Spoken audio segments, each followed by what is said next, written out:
So in this session we'll continue our discussion on relationship between the total cost, total revenue, profit and loss, the break-even analysis what we discussed in the last session also, and we'll see what is the profitable and non-profitable range of output, how the business activity is planned on the basis of profit and loss.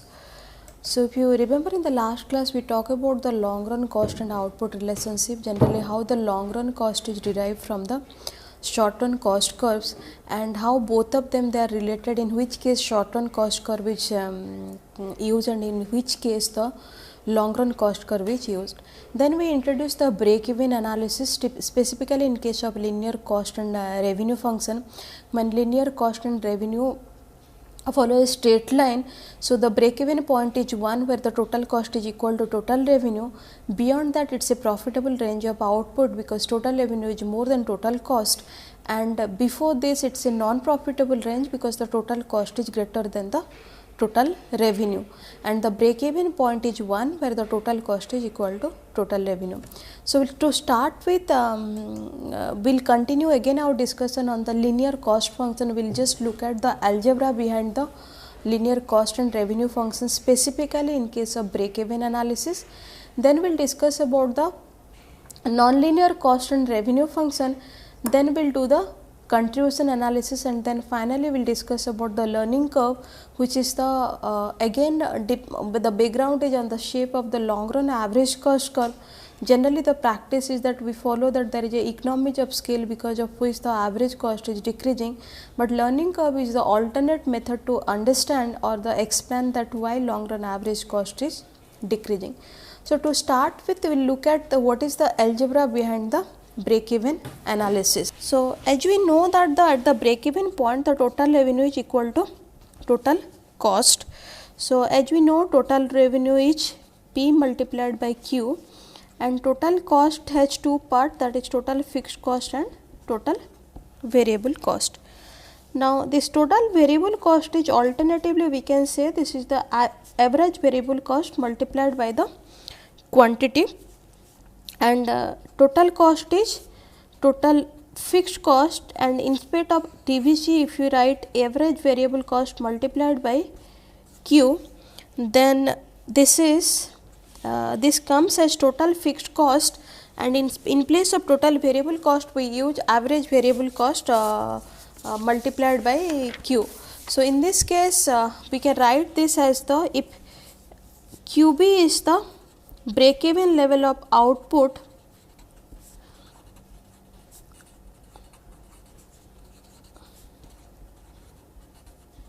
if it is a break even level available output, putting this total revenue is equal to total cost.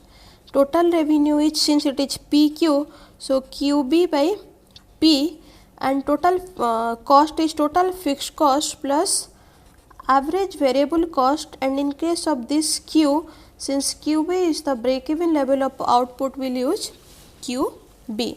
So QB by P multiplied by P is, now simplify this again, this is ABC QB equal to total fixed cost.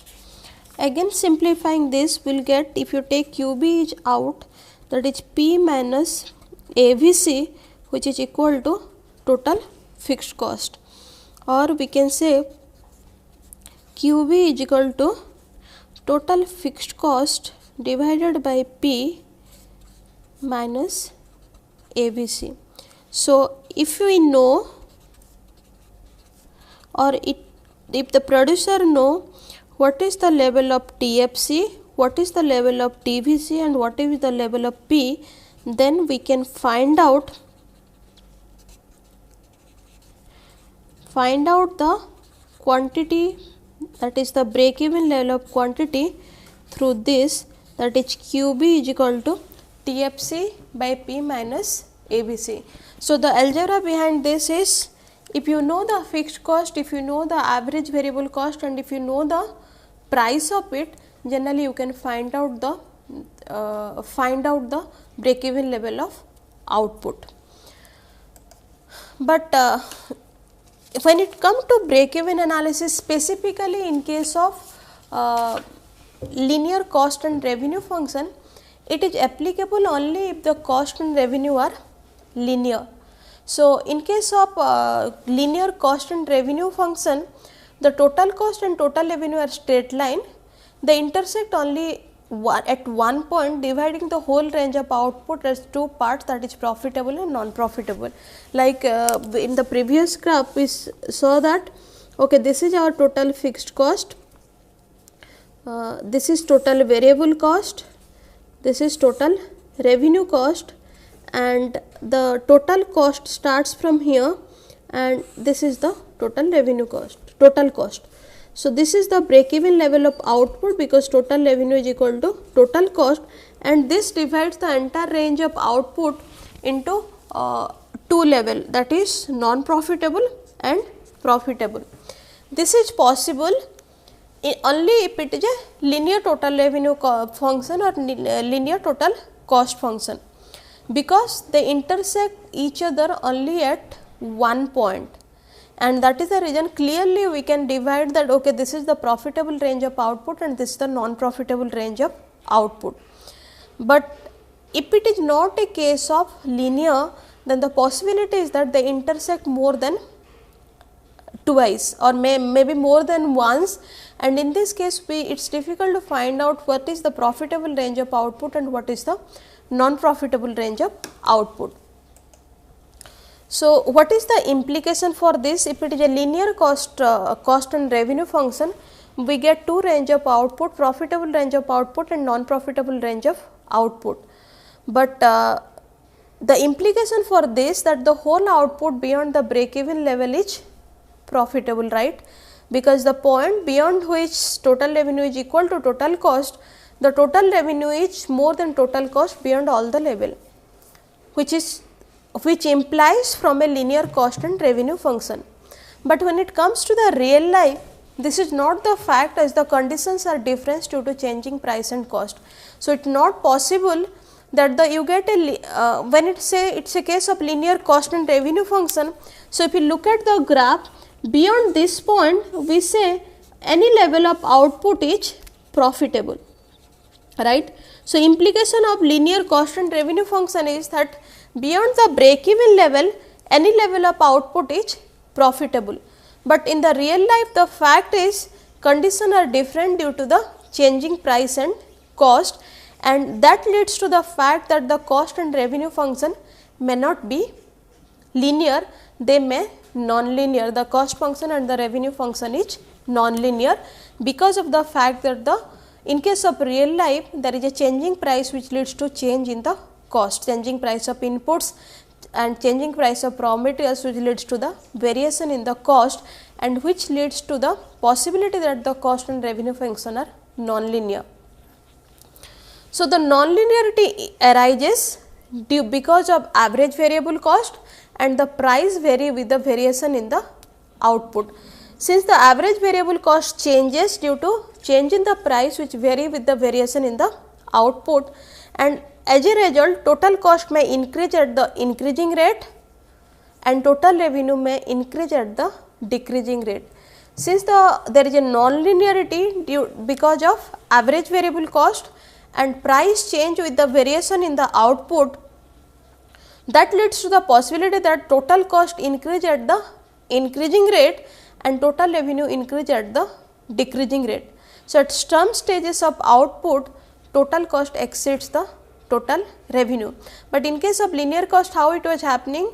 It was like after the break even level, the total revenue is always greater than the total cost. But in case of non-linear, since total revenue will increase at the decreasing rate and total cost will increase at the increasing rate, at least at some stage of output, the possibility is that the total cost will increase the total revenue. So, in this case maybe we get two break even point, that is the one break even point when total cost is equal to total revenue, and the possibility is that another break even point where again the total cost is equal to total revenue, which limits the profitable range of output and determine the lower and upper limit of output.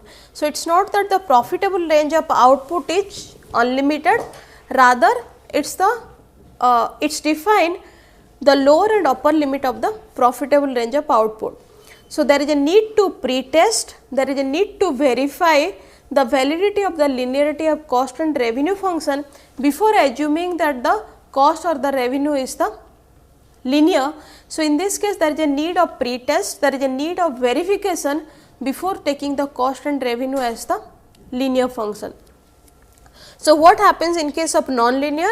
There is two break-even point, there is not only one break-even point, two break-even point, and that decides the limit, upper limit and lower limit of the ranges of the output. So, let us find out the graph for the non-linear cost and revenue function in case of a break-even analysis.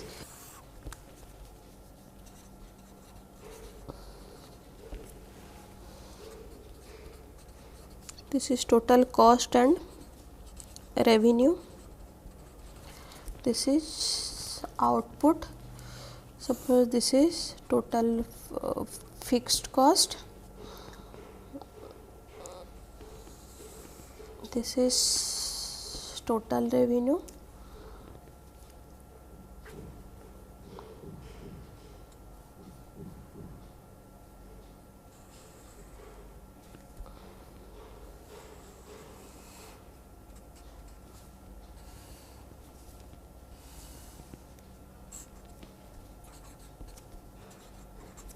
okay.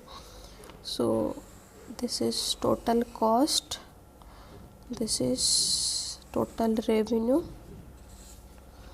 and this is total fixed cost. Okay. So, here the total fixed cost line, it shows that the fixed cost at OF, this is fixed cost, and the vertical distance between total cost and total fixed cost, it measures the total variable cost, because this is the total fixed cost and total cost is always the summation of the total variable cost and total fixed cost. So, the vertical distance between the total cost and total fixed cost, that gives us the total variable cost. The curve total revenue shows that the total sales or total revenue at different output level at the different price, and the vertical distance between the total revenue and total cost measure the profit or loss for various level of output. So, the vertical distance between total revenue and total cost, that will give you the various level of output. So, corresponding to that we get two break even level of output, one is Q1 and second one is Q2. So, we can say this is P1 and this is P2.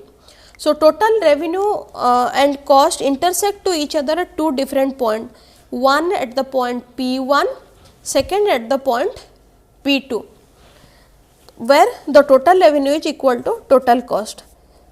Before P1, before the level P1, the total cost is greater than total revenue. So, this is the non-profitable range of output. Beyond P1, any level of output up to P2, this is the profitable range of output. But like in case of linear cost and revenue function, it is not unlimited, the profitable range of output is non-limited, because we get another break even point at P2, which leads to the fact that beyond this point total cost is greater than total revenue, and again this range is non-profitable range. So, in case of non-linear cost function, we get two break even level, and which also identify the lower limit and upper limit of profitable range of output. So, Q1 is the beginning of the profitable range of output and Q2 is the end of the profitable range of output. This is the lower limit of profitable range of lower level of output where the profit can be achieved. This is the higher level of output where the profit can be output. So, this represent lower and upper break even point. P1 is the lower break even point, P2 is the upper break even point, and for the whole range of output between OQ1 and corresponding to the this and this Q1 and Q2 is the break even point corresponding to this output level, the total revenue is greater than total cost. So, this is the profit, this is the lower break even point, this is the upper break even point. So, if the firm is producing more than OQ1 then or less than OQ2, they are making the profit. So, if the firm is producing more than OQ1 it should be more than OQ1, the Q should be more than OQ1 and less than OQ2, then only the firm is making the profit. So, the output level should be more than OQ1 and less than OQ2, then only the firm is making the profit, and producing less or more than these limits will give rise to the losses. So, basically the essential difference between the linear and non-linear break-even analysis is, in case of linear break-even analysis, the profitable range of output is unlimited, but in case of non-linear analysis, there is a limit of profitable range of output. Beyond that, producing more, before that producing less will lead to the loss. So, if you look at, this is the loss because total cost is greater than total revenue. This is also loss because the total cost is greater than total revenue. This is the profitable range of output where the total revenue is greater than total cost. Then we will come to the one more type of analysis, maybe in relation to this break-even analysis, that is called as the contribution analysis. So, till the time here we are considering the total revenue, total cost to understand the break-even analysis. But in case of contribution analysis, we are not taking the total cost, total revenue, we are taking the incremental revenue and incremental cost of the business activity. So, contribution analysis is the analysis of incremental revenue and incremental cost of business activity, and break-even charts can also be used to measuring the contribution made by business activity towards covering the fixed cost. So, through contribution analysis we will use some break-even charts, and the what is the role of break-even charts here? The role of break-even charts over here is to measure the contribution made by the business activity towards the covering the fixed cost. And in the graph, always the variable cost is plotted below the fixed cost. Okay. So, fixed cost are constant addition to the variable cost. Total cost line will run parallel to the variable cost line because the change in the total cost is depend on the change in the total variable cost, and the contribution is the difference between the total revenue and variable cost arising out of the business decision.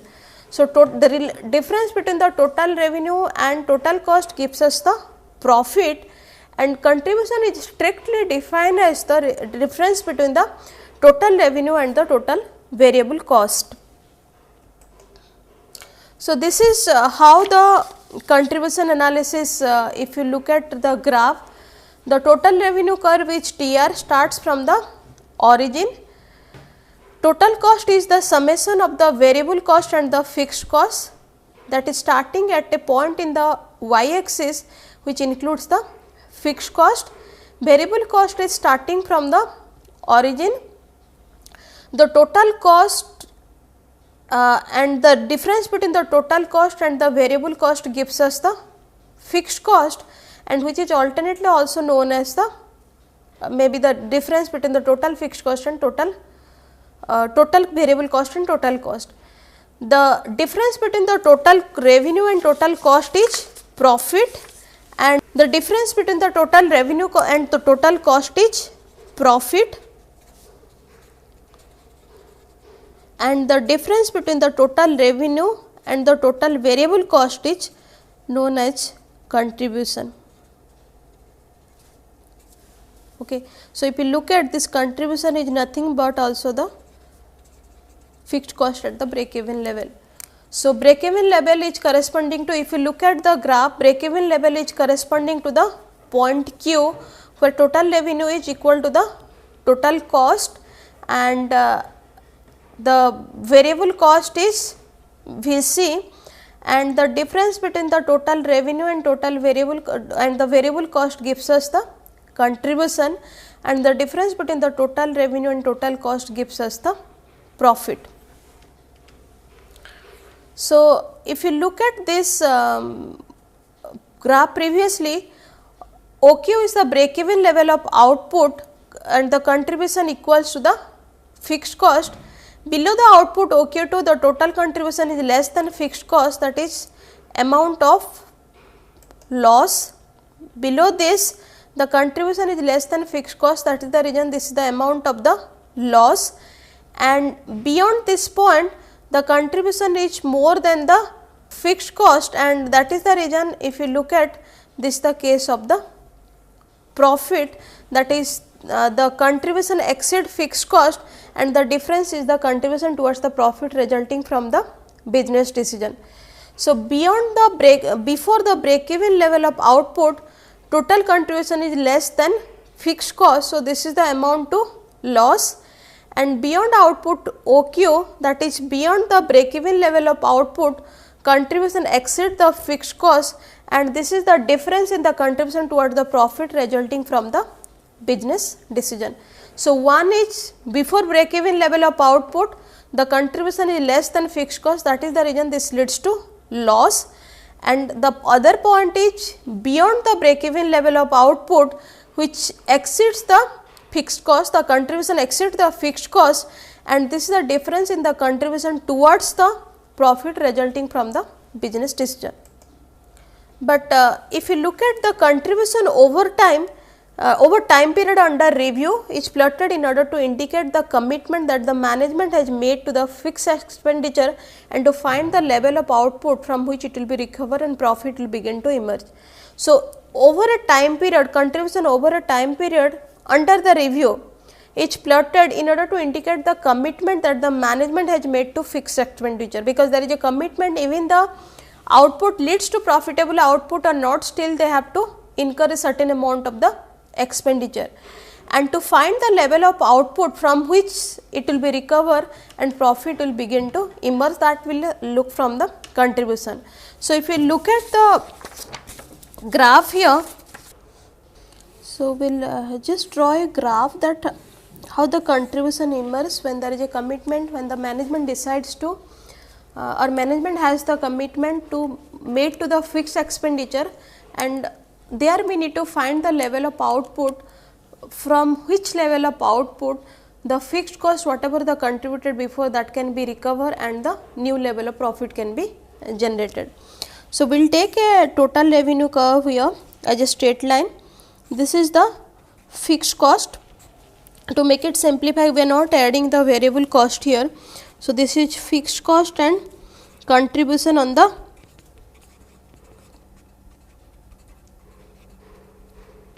y axis and output and the x axis. So, this is Q and this is the contribution, but beyond the break even level, since Q is the break even level of output,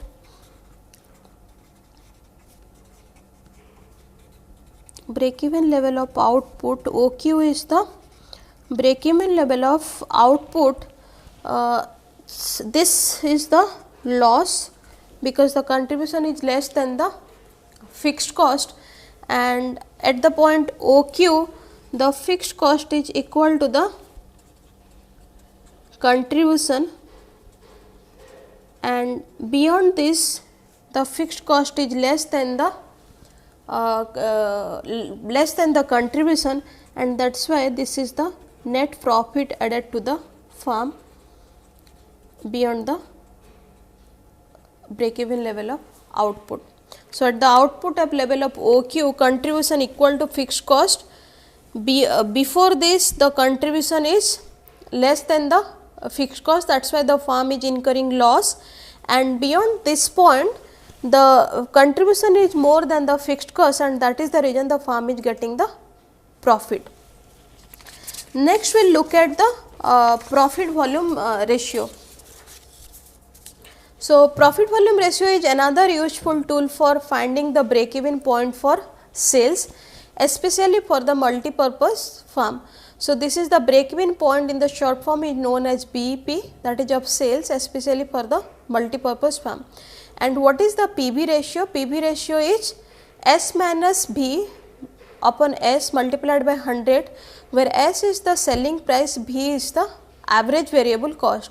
So, the profit volume ratio is the difference between the selling price and the average variable cost, and this is PV ratio is generally used as the break even point for the sales, particularly in the multipurpose farm. So, if you the selling price is S is equal to 5 unit, the average variable cost B is equal to rupees 4 unit, then the PV ratio is selling price, that is 5 minus variable cost 4 upon 5 multiplied by 100, that is 20%. So, we can say that 20% is the PV volume ratio. Then we will take another example to understand this PV ratio. Suppose we have product, then two products, since we are saying multipurpose farm. So, A and B, will take selling price here and will take variable cost per unit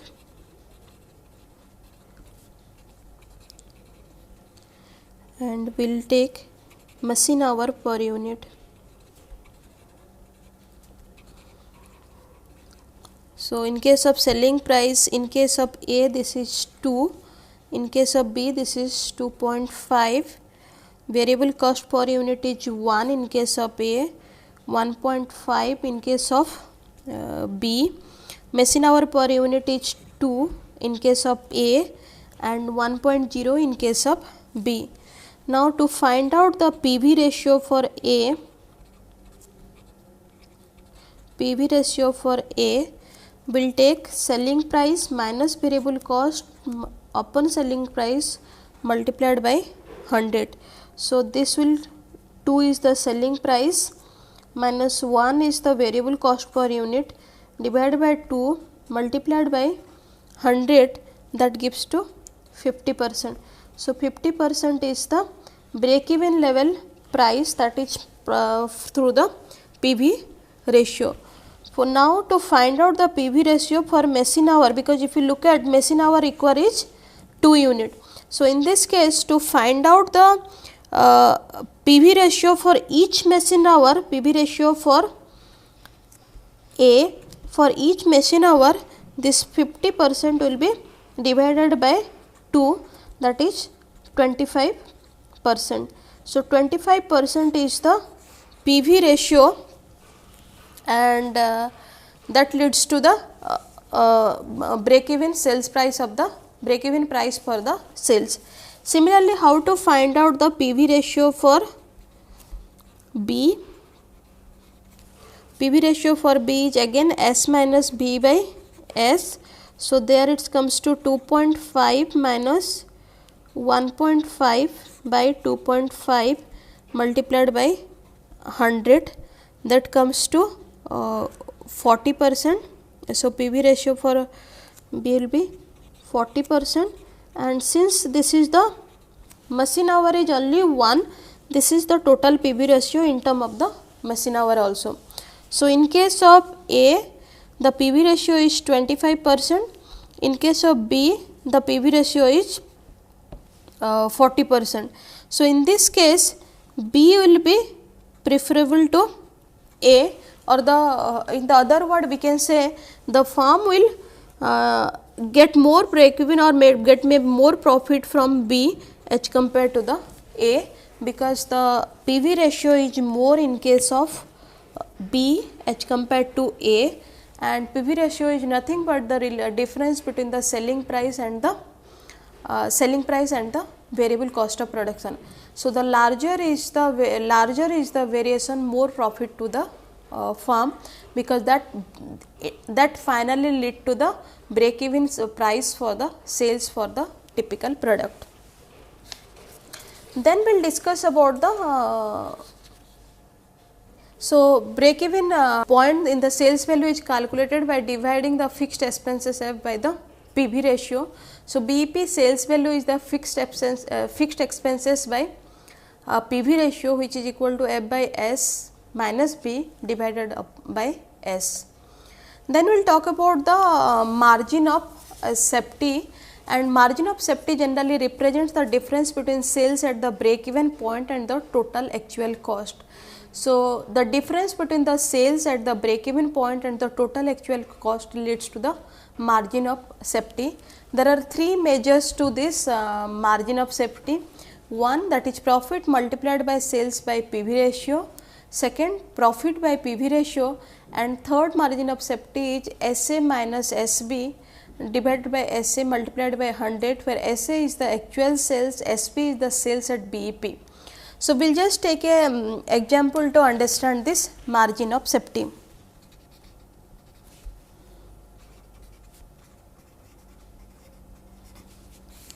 So, here total revenue is 10Q, total cost is 50 plus 5Q, and SA is 20. So, given the total revenue and total cost function, sale at BEP SB can be, if you look at, so total revenue is 10 SB and total cost is 50 plus 5 SB, because this is the sales at the break even level of output, which is equal to Q. Then at the break even point, total revenue is equal to total cost. So, substituting the value of total revenue and total cost, that is 10 SB is equal to 50 plus 5 SB. So, 10 SB minus 5 SB which is equal to 50. So, 5 SB is equal to 50 and SB is equal to 10. Now, in order to find the margin of safety, we know that SB is equal to 10 and SA is equal to 20. So, following the third measure, that is SA minus SB by SA multiplied by 100 will give us the margin of safety. Here SA is the actual sales, this is the break even sales. So, corresponding to this, we will get marginal rate of safety is equal to 20 minus 10 by 20 multiplied by 100, which is equal to 50%. So, this margin of safety can be increased by increasing the selling price, provided that demand for product is inelastic, because if it is elastic, then small change in the price is going to get influenced by the consumer and they will change the demand pattern. So, the margin of safety is the difference between the actual sales and the break even sales, and break even sales can be find out from total cost and total revenue. So, margin of safety in the last class, if you look at, the more is the actual sale, that is SA, that more is the margin of safety. So, it can be increased by increasing the selling price, the sales can be increased by increasing the selling price, provided the sales are not seriously affected, and it can happen only when the demand for product is inelastic, because if it is elastic, whenever there is change in the price, selling price, that leads to affect the demand, and in one way that will reduce the sales, the quantity of the sales. Also, this margin of safety can be increased by increasing the production and sales up to the capacity of the plant, even by reducing the selling price, provided the demand is elastic. So, it can be also increased by increasing the production and sales up to the capacity of the plant, even by reducing the selling price, and here again the precondition is that demand has to be elastic. So, this for a margin of safety, the other method includes reduction in the fixed expense. In order to increase the margin of safety, the other methods to increase the margin of safety is to reduction in the fixed expenses, reduction in the variable expenses, or having a product mix with a greater share of one that assure a greater contribution per unit, which has a higher PV ratio. So, either the margin of safety can be increased by reducing the fixed expenses, reducing the variable expenses, or using a product mix which gives more contribution, that is more than the fixed cost, and also a higher PV ratio, the profit volume ratio. So, margin of safety can be increased by reducing the expenses, both fixed expenses and the variable expenses, or greatest share of contribution or the greatest value of the PV ratio. So, when it comes to this break even analysis, whether it is contribution analysis through the PV ratio or through any other method, if you look at it, can be only applied to the single product system or cannot be applied when the cost and price data cannot be determined beforehand. So, there is a limitation to the break even analysis if it is applicable only to the single product system, and it can be applied only if the cost and price data is known beforehand.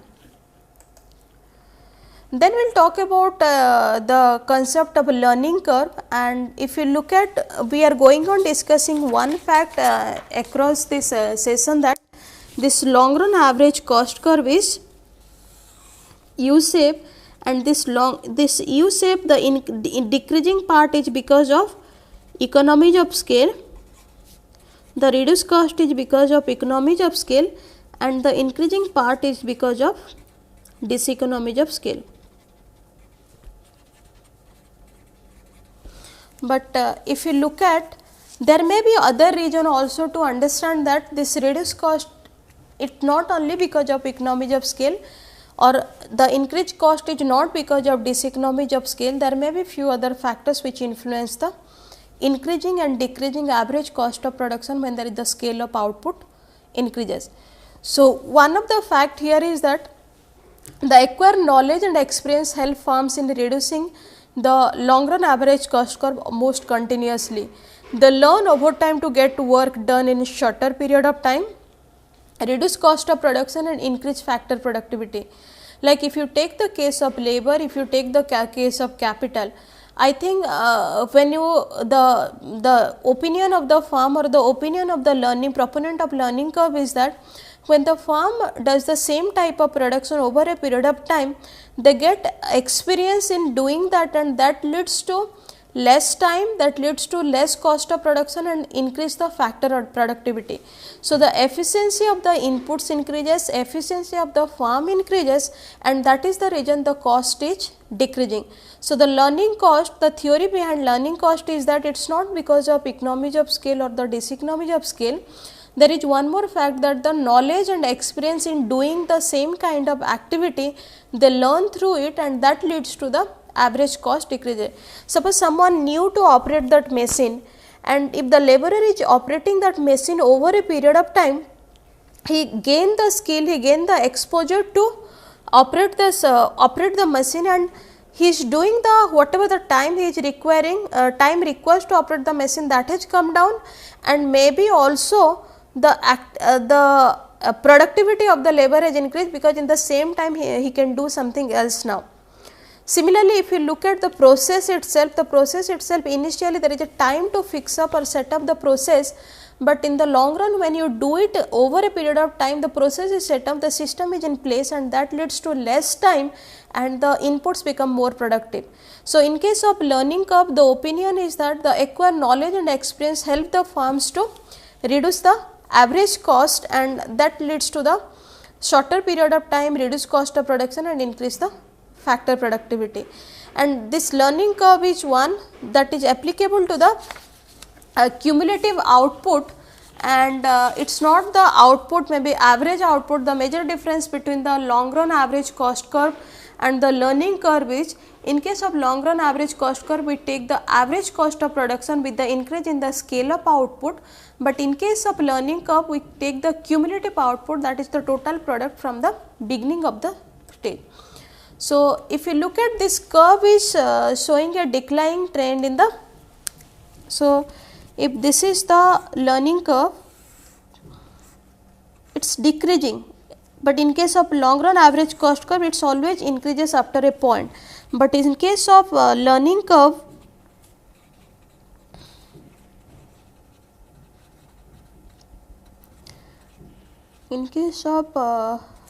learning curve, the cumulative cost cumulative output, in case of cumulative output, the average cost goes on decreasing. There is no sign to increase the output, increase the cost of production when the output in the scale of output increases. So this curve shows a declining trend in long term average cost of production, and learning curve is different from the conventional long run average cost curve. As long run average cost curve gives the cost of plant wise production, learning curve gives the average cost of cumulative output, the total output right from the beginning of a production of the commodity.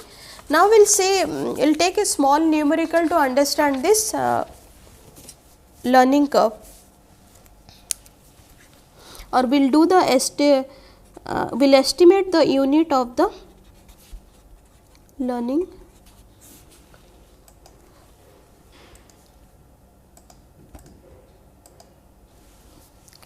So if you take a cost function where C is equal to AQ to the power B, where C is the average cost and Q is the average cost for a unit of output Q, A is the cost of first unit of output,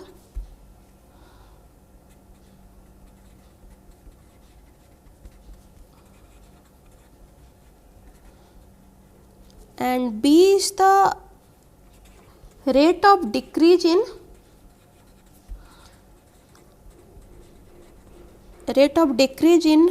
average cost with cumulative increase in output .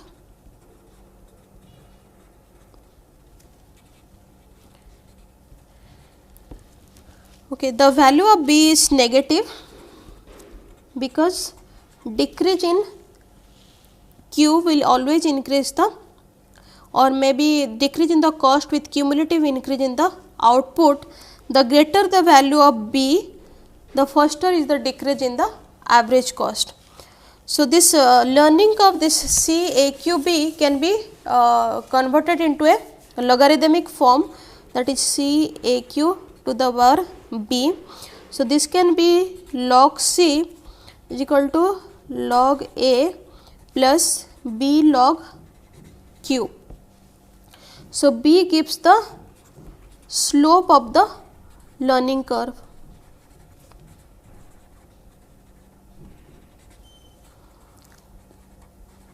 B gives the slope of the learning curve, A is the intercept. So if you look at this, if you take this, that okay, log C is equal to 5 minus 0.4 log 100. Suppose you assign the value of Q is equal to 100, B is equal to 0.4 and A is equal to 5, then this equation will be log C is equal to 5 minus 0.4 log 100, and since log of 100 is 2, then we can again reframe this equation as log C is equal to 0.4 multiplied by 2, and which is equal to 5 minus 0.8, which is equal to 4.2. So if you take a antilog of 4.2, that comes to 15849, and if you summarize this, then unit cost of 100 unit of output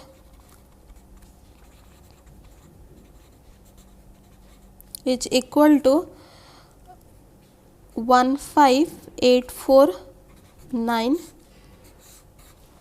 is the cost of production. Okay. So similarly, you can find out for any level of output, that is you can find out the cost for any level of output simply changing the value of Q and getting the value of log A and log B. So if you summarize whatever we have discussed today, taking this break even analysis, learning curve and PV ratio, the business manager must plan for the long run administration of the cost, revenue and profit, and because in the long run firm will be in a position to expand the scale of production by increasing all inputs. So, it is a kind of scenario analysis, it is a kind of long term horizon, how the firm, because the firm's business decision depends upon the cost and revenue, because that gives us the profitable and non-profitable range of output. So, in the long run, with the increase in output, the total cost of production first increases at the decreasing rate, then at an increasing rate, and as a result the long run average cost initially decreases until the optimum utilization of new plant capacity, and then it began to increase. And the cost and output relation always follow a laws of return to scale, and that is the reason the long run average cost curve is show a U shape. So, the decreasing part of the long run average cost curve is because of economies of scale, and long run increasing part is because of diseconomies of scale. Firms are assumed to plan their production activity much better if the level of production for which total cost and total revenue break even is known, and this implies the profitable and non-profitable range of output. So, we analyze the break even analysis for both linear and the non-linear total cost and revenue analysis. So, the break even analysis or the profit contribution analysis is the analytical technique used in studying the relationship between the total cost, total revenue, total profit and losses over a range of stipulated output, and basically this is a technique of previewing the profit prospect and tool of profit planning. So, if you remember, in case of linear cost and revenue, we get one break even level of output where the profitable range of output is unlimited, but in the real life this is not possible to get a unlimited profitable range of output. That brings the non-linearity in the total revenue and total cost function, and in case of non-linear total revenue and total cost function, we get two break even level of output. So, rather than getting a profitable range of output, we get a upper limit and lower limit for the profitable range of output.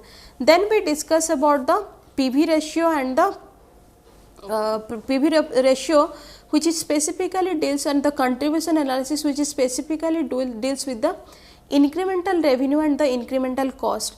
Incremental revenue and incremental cost comes to the fact where we cannot do the analysis with the marginal cost and marginal revenue, where the per unit change is not possible. In this case, the contribution is the guiding factor for the